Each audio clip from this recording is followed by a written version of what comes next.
당신의 식탁이 지금 이 순간 돈을 쫓아내고 있을 수도 있습니다. 믿기 어려우시죠? 풍수 전문가들이 말하는 가장 큰 재물 손실의 원인 중 하나가 바로 잘못된 식탁 배치거든요. 오늘 이 영상을 끝까지 보시면 집안에 숨어있는 재물 블랙홀을 찾아내고 돈이 저절로 모여드는 식탁을 만드는 비밀을 모두 알게 됩니다. 영상 시청 전 구독과 좋아요 부탁드립니다. 식탁은 단순히 밥 먹는 공간이 아닙니다. 풍수지리에서 식탁은 가족의 재물과 건강, 화목함을 상징하는 핵심 공간이거든요. 예로부터 우리 조상들은 밥상을 단순한 가구가 아니라 복이 모이는 자리라고 했습니다.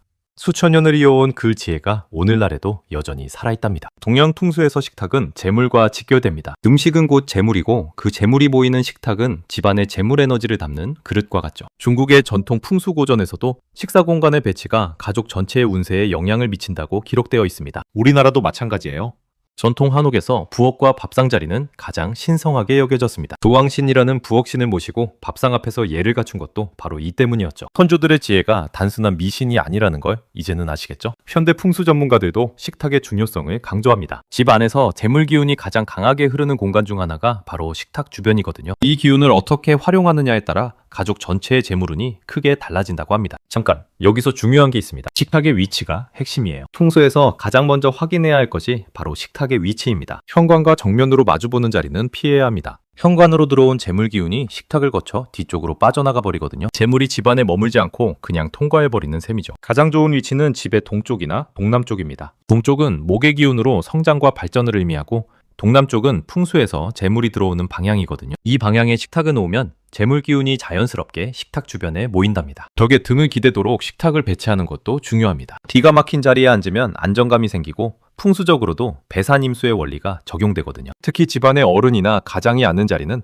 반드시 벽을 등지고 문이 보이는 방향이어야 합니다. 화장실 문 바로 앞이나 침실 문과 마주하는 위치도 좋지 않습니다. 화장실의 탁한 기운이 식탁 주변으로 흘러들어오기 때문이에요. 만약 어쩔 수 없이 그런 위치에 식탁이 있다면 화분이나 파티션으로 기운을 차단해주세요. 이게 핵심인데요. 식탁보 색깔 하나로 돈복이 달라집니다. 색깔에는 고유한 에너지가 있습니다. 풍수에서는 각 색깔이 다른 기운을 담고 있다고 보거든요. 재물운을 높이는 색깔을 알고 올바르게 사용하면 집안의 기운이 완전히 달라집니다. 황금색과 노란색은 재물을 상징합니다. 노란색 식탁보나 황금빛 테이블 러너를 깔아두면 재물 기운이 식탁에 머물게 되거든요. 중국의 황제들이 노란색을 황제의 색으로 사용한 것도 이 재물 기운 때문이었죠. 우연이 아닙니다. 빨간색도 강력합니다. 특히 명절이나 좋은 일이 있을 때 빨간색 식탁보를 사용하면 기운이 크게 올라간다고 해요. 빨간색은 활기와 생명력을 상징하거든요. 중국 식당에 빨간색 장식이 넘치는 이유가 바로 이 때문이랍니다. 반면 피해야 할 색깔도 있습니다. 검은색과 짙은 남색은 음의 기운이 강해서 재물운을 떨어뜨릴 수 있어요. 흰색만 단독으로 사용하는 것도 좋지 않습니다. 흰색은 전통적으로 상복의 색이라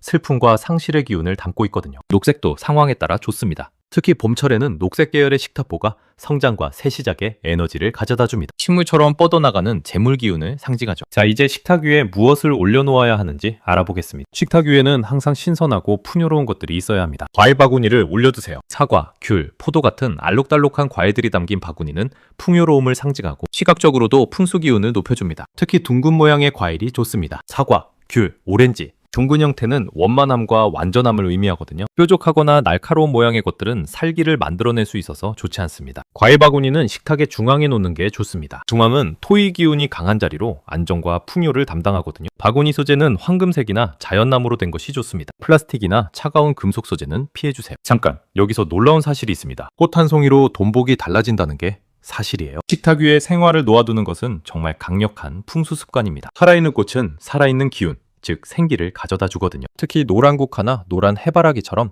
노란색 꽃은 재물운을 직접적으로 높여준다고 합니다. 생화가 없으면 관엽식물도 훌륭합니다. 금전수라는 이름의 식물 아시죠? 이름처럼 돈을 불러온다고 알려진 식물인데요.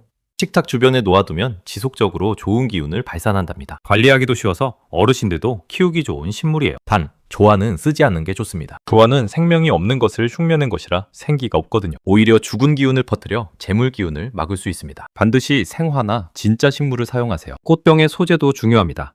크리스탈이나 유리 소재의 꽃병이 가장 좋습니다. 빛을 굴절시켜서 집안에 밝고 긍정적인 기운을 사방으로 퍼뜨리는 효과가 있거든요. 빛이 충추듯 번지는 모습, 한번 상상해보세요. 조명도 빼놓을 수 없는 중요한 요소입니다. 식탁 위 조명은 밝고 따뜻한 톤이 최선입니다. 식탁 위에 펜던트 조명을 달아두면 음식이 더 맛있어 보이는 것은 물론이고 풍수적으로도 빛이 재물 기운을 모아주는 역할을 합니다. 조명은 태양의 기운을 대신하거든요. 어두운 식탁은 재물 기운이 모이지 않습니다. 어둡고 침침한 곳에는 음의 기운이 강해지기 때문이에요. 식사 시간만큼은 조명을 충분히 밝혀주세요. 가족 모두가 얼굴이 환하게 보이는 밝기가 가장 좋습니다. 황금빛 따뜻한 조명이 최고입니다. 차가운 흰빛 형광등보다는 따뜻한 전구 계열이 풍수적으로도 좋고 음식도 훨씬 풍성하고 맛있어 보이죠. 분위기까지 살아나니 일석이조예요. 여기서 중요한 팁 하나 더 드릴게요. 풍수에서 거울은 강력한 도구입니다. 식탁이 거울에 비치면 재물이 2배로 늘어난다는 이야기가 있어요. 실제로 고급 레스토랑이나 한식당을 보면 식탁이 거울이나 유리에 비치도록 설계된 곳이 많습니다. 이게 그냥 인테리어가 아니에요. 집에서도 이 원리를 활용할 수 있습니다. 식당 공간의 벽에 큰 거울을 두거나 식탁 맞은편에 거울이 있도록 배치해보세요. 음식이 가득 담긴 풍성한 식탁이 거울에 반사되면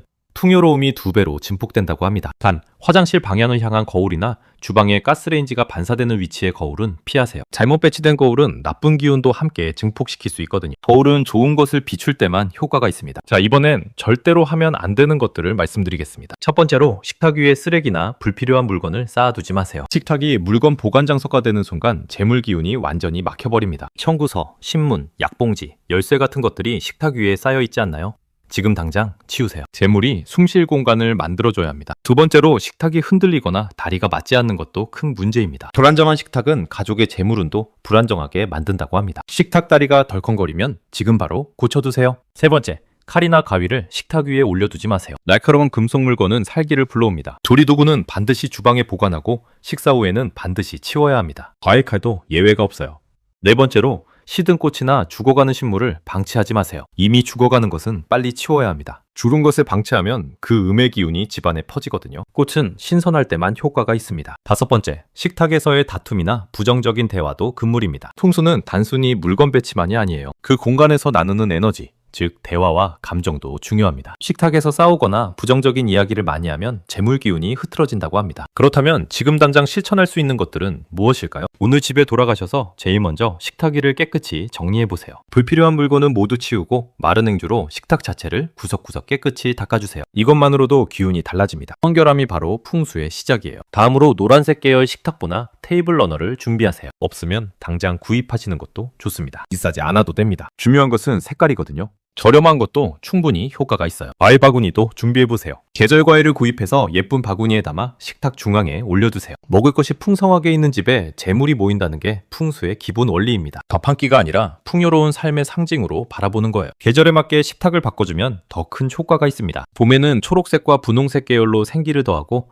여름에는 빨간색이나 오렌지색으로 활기를 불어넣어주세요. 가을에는 황금빛 계열이 딱입니다. 소화의 계절답게 풍요로운 컬러로 식탁을 꾸미면 재물이 결실을 맺는다고 합니다. 겨울에는 보라색이나 짙은 남색을 피하고 따뜻한 컬러를 사용하세요. 추운 계절일수록 식탁은 더 따뜻하고 밝게 꾸며야 합니다. 따뜻한 빛 아래에서 가족이 둘러앉은 그 자체가 최고의 풍수입니다. 명절이나 좋은 일이 있을 때는 특별히 더 신경 써서 꾸며주는 것도 좋습니다. 설날이나 추석에 붉은 볼을 깔고 음식을 풍성하게 차리는 우리 전통 문화가 바로 이 풍수 원리와 맞닿아 있는 거죠. 조상들이 이미 알고 계셨던 겁니다. 자, 오늘 알려드린 내용을 모두 정리해드릴게요. 식탁을 단순한 밥 먹는 공간이 아니라 재물이 모이는 공간으로 만들려면 위치, 색깔, 배치, 그리고 마음가짐이 모두 조화를 이루어야 합니다. 어렵게 생각하지 마세요. 오늘부터 딱 3가지만 먼저 실천해보세요. 식탁 위에 불필요한 것들 깨끗이 치우기, 노란색 계열 식탁보 깔기, 그리고 과일 바구니 중앙에 올려두기. 이 3가지만 해도 집안의 기운이 달라지는 걸 느끼실 수 있을 겁니다. 풍수는 거창한 것이 아닙니다. 공간을 아름답고 풍요롭게 가꾸는 것,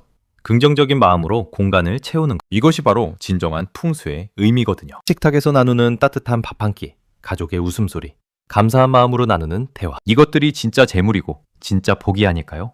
여러분의 식탁에 풍요와 복이 가득하기를 진심으로 바랍니다.